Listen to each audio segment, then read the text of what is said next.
Okay, so I'm sensing that I should have to turn this around, and I can't. So we're going to do it this way.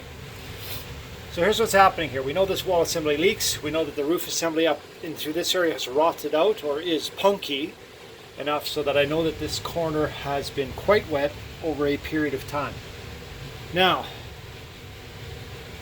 because I'm building a wall assembly in here, a roof assembly, all over drywall, I have to design some way to be able to open up this wall cleanly, quickly, to ascertain if this is it wet. And I don't want it percolating down behind my wall system, because that's my shower stall down here, custom shower stall. So what I've done is I've taken this piece of poly and I have gummed it up to the seam of the truss plate. So the header truss plate here at the top of the concrete. So the concrete starts, I don't know, right up here somewhere.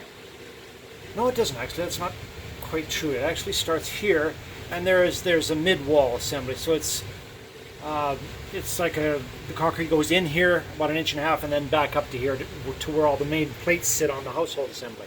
So I've taken right where I know the concrete has a seam on this wood, because it could have trickled down behind the wood.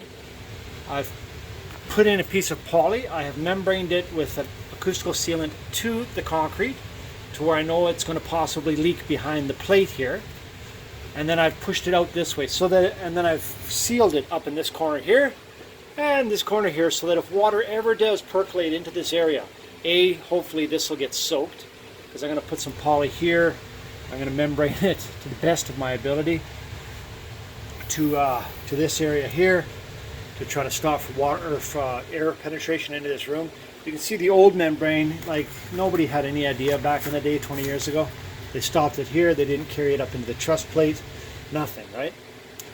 So I'm going to have to be trying to figure out a way to join this stuff as I have done here, and I'll do in this corner here, tape it all out. So where I'm going with this is, water gets in here, it percolates down to the plate right here, it percolates out, and I can just look, and hopefully what I'm going to do is put some sort of opening here, like the bulkhead out at 3 feet, so that I can at least reach in to this area. And I'll probably drywall it and then put some sort of an opening plate, plastic plate. It'll look like crap, but at least that gives me a quick access come spring to go, yes, we know this wall is leaking, let's fix it. I have told the owner the wall is leaking, we know it's leaking.